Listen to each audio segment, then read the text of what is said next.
اعوذ باللہ من الشیطان اللعین الرجیم بسم اللہ الرحمن الرحیم الحمد للہ رب العالمین والصلاة والسلام علی اشرف الانبیاء والمرسلین مولانا ابو القاسم محمد اللہم صلی علی محمد وعلی محمد وعجل فرجہم وعلی آلہ الطیبین الطاہرین المعصومین المنتجبین ولعنۃ اللہ علی اعدائہم اجمعین من الآن الی قیام یوم الدین اما بعد فقط قال رسول اللہ صلی اللہ علیہ وآلہ وسلم فاطمہ تو بضعۃ منی۔ مومنین کرام، سامعین کرام، حضرت رسول اکرم صلی اللہ علیہ وآلہ وسلم کا یہ ارشاد ہے کہ فاطمہ میرے جگر کا ٹکڑا ہے، فاطمہ میرا جز ہے۔ عزیزان محترم، جس فاطمہ زہرا سلام اللہ علیہا کی اتنی عظمت ہے، اتنی شان ہے، جن کا اتنا رتبہ بلند ہے کہ جن کے یہاں فرشتے بھی اذن لے کر کے حاضر ہوتے ہیں، آج اس صدیقہ طاہرہ کی شہادت کی تاریخ ہے۔ ایسی بلند مرتبت خاتون کہ جس کو خاتون اول کہا گیا، کہ جس کو سیدۃ نساء العالمین کہا گیا، ایسی خاتون کی آج روز شہادت ہے۔ وہ خاتون کہ جو رسول کی شہزادی ہے، جو رسول محمد صلی اللہ علیہ وآلہ وسلم کی بیٹی ہے، اس شہزادی کی یہ یوم شہادت ہے۔ اور عزیزو،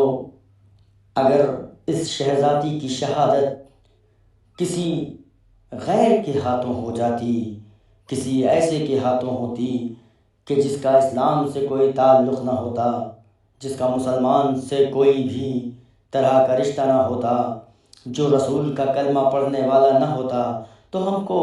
نہ اتنا درد ہوتا، نہ اتنا غم ہوتا، نہ اتنا گلہ ہوتا، نہ اتنا شکوہ ہوتا۔ ہم کو شہزادی کا غم ہوتا، ہم شہزادی کا غم مناتے، ہم شہزادی پر گریہ کرتے، ہم شہزادی کے لیے ماتم کرتے، ہم شہزادی کے لیے فرش عزا بھی بچھاتے۔ لیکن ہاں، ہمارا غم تو یہ ہے کہ ہماری شہزادی شہید کی گئی، لیکن ان لوگوں کے ہاتھوں کہ جن کو رسول نے کلمہ پڑھایا تھا، اور جن لوگوں نے رسول کے ہاتھوں پر کلمہ پڑھ کر کے رسول کی رسالت کی بیعت کر کے خود کو مسلمان کیا تھا، اور ایسے مسلمانوں نے رسول کی بیٹی کو شہید کر دیا، رسول کی بیٹی پر ظلم کیا، رسول کی بیٹی کے اوپر جلتا ہوا دروازہ گرایا، رسول کی بیٹی کے پہلو کو شکستہ کر دیا، رسول کی بیٹی کے بازو کو زخمی کر دیا۔ ہاں عزیزوں، میرا گلہ ہے مسلمانوں سے، میرا گلہ ہے امت مسلمہ سے۔ اے امت مسلمہ، تم نے رسول کا کلمہ پڑھا، تم کو رسول نے کلمہ پڑھایا، اور اس کے بعد تم نے رسول کو اس کلمے کے عوض میں تم نے رسول کو کہ اس رسول کو کہ جس نے تم کو ذلت کی زندگی سے نکالا، جس نے تم کو جہالت کی زندگی سے نکالا، جس نے تم کو عزت بخشی، جس نے تم کو شرف بخشا، جس نے تم کو دنیا و آخرت کی تمام تر نعمتیں عطا فرمانے کے لیے اس جہالت سے دور کیا، تم نے اس کی اکلوتی بیٹی کے ساتھ ایسا ظلم کیا کہ جو کائنات کی کسی تاریخ میں کسی خاتون یا کسی انسان کے ساتھ نہیں ہوا۔ ہاں عزیزو، ہمارا غم تو بس اس بات کا ہے، اور ہم اس بات کو جاننا چاہتے ہیں۔ امت مسلمہ سے اس بات کا میرا سوال ہے، بتاؤ تم رسول کا کلمہ پڑھنے سے پہلے وہ کون تھے کہ جن کو دنیا بدو کہا کرتی تھی؟ یہی وہ لوگ تھے نا کہ جو در رسول پر آگ و لکڑی لے کر کے آئے تھے اور جمع ہوئے تھے۔ میرا سوال ہے امت مسلمہ سے، بتائے کہ جس رسول نے تم کو زندگی گزارنے کا سلیقہ سکھایا، اس رسول کی ایک بیٹی جس کا نام فاطمہ تھے، اس پر ایسا ظلم کیوں کیا؟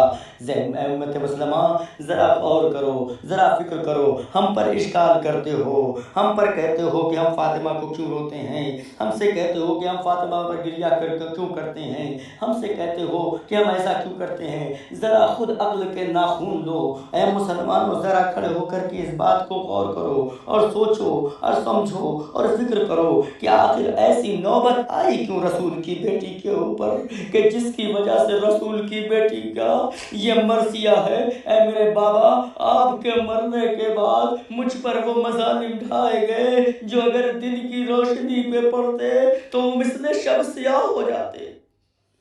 جزاکم ربکم خیر الجزا۔ ہاں مسلمانوں، میرا سوال ہے تم سے، ہر ایک انسان سے، کہ جس کے دل میں انسانیت ہے، کہ جس کے دل میں ذرہ برابر بھی علم و یقین ہے، کہ جس کے دل میں ذرہ برابر بھی انسان کے حقوق کے لیے فکر ہے، وہ بتائے کہ رسول کی ایک لوتی بیٹی کے ساتھ ایسا کیوں کر ہو گیا؟ اور جس رسول نے اپنے پورے قد کے ساتھ بلند ہو کر کے اپنی جس بیٹی کے لیے اس کے لیے تعظیم کی ہو، اس کے لیے بلند ہوئے ہوں، جب وہ بیٹی دربار میں اپنا حق مانگنے جاتی ہے تو اس بیٹی کے ساتھ سلوک یہ ہوتا ہے کہ رسول جس کے لیے تعظیم کرتا ہے، اس بیٹی کو، اس صدیقہ کو، اس طاہرہ کو، اس زکیہ کو، اس بطول کو، اس کو جھوٹا کہا جاتا ہے۔ ہاں عزیزو، کسی شریف انسان کے لیے، کسی شریف انسان کے لیے، کسی شرافت دار انسان کے لیے، عزت دار انسان کے لیے مر جانے کے لیے اتنا ہی کافی ہوتا ہے کہ وہ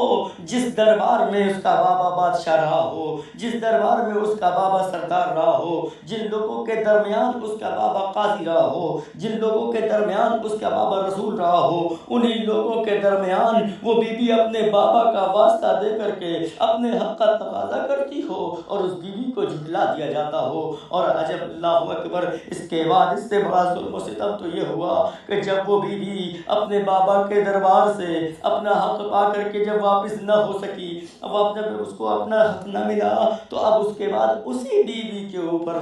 دربار سے نکلنے کے بعد کوچے میں بیٹے کے سامنے وہ جسارت ہوتی ہے کہ ایک نئی کا ہاتھ بلند ہوتا ہے اور اس ہاتھ کا ساتھ رخسار بیوی پہ آتا ہے، ایسا تماچا پڑتا ہے بیوی کے رخسار پر کہ بیوی